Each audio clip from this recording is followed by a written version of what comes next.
بسم اللہ الرحمن الرحیم۔ السلام علیکم۔ شادی کی تقریب میں ایک صاحب اپنے جاننے والے آدمی کے پاس جاتے ہیں اور پوچھتے ہیں، کیا آپ نے مجھے پہچانا؟ انہوں نے غور سے دیکھا اور کہا، آپ میرے پرائمری اسکول کے شاگرد ہو، کیا کر رہے ہو آج کل بیٹا؟ شاگرد نے جواب دیا کہ میں بھی آپ کی طرح اسکول ٹیچر ہوں اور ٹیچر بننے کی یہ خواہش مجھ میں آپ ہی کی وجہ سے پیدا ہوئی۔ استاد نے پوچھا، وہ کیسے؟ شاگرد نے جواب دیا، آپ کو یاد ہے کہ ایک بار کلاس کے ایک لڑکے کی بہت خوبصورت گھڑی چوری ہو گئی تھی اور وہ گھڑی میں نے چرائی تھی۔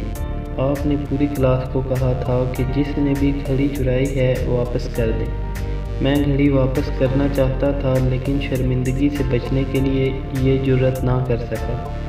آپ نے پوری کلاس کو دیوار کی طرف منہ کر کے آنکھیں بند کر کے کھڑے ہونے کا حکم دیا اور سب کی جیبوں کی تلاشی لی اور میری جیب سے گھڑی نکال کر بھی میرا نام لیے بغیر وہ گھڑی اس کے مالک کو دے دی اور مجھے کبھی اس عمل پر شرمندہ نہ کیا۔ میں نے اسی دن سے استاد بننے کا تہیہ کر لیا تھا۔ استاد نے کہا کہ کہانی کچھ یوں ہے کہ تلاشی کے دوران میں نے بھی اپنی آنکھیں بند کر لی تھیں اور مجھے بھی آج ہی پتہ چلا کہ وہ گھڑی آپ نے چرائی تھی۔ کیا ہم ایسے استاد بن سکتے ہیں جو اپنے اعمال سے بچوں کو استاد بننے کی ترغیب دے سکیں، نہ کہ چھوٹی چھوٹی غلطیوں پر بچوں کو پوری کلاس کے سامنے شرمندہ کریں؟ آپ سب دوستوں کی حوصلہ افزائی کا منتظر۔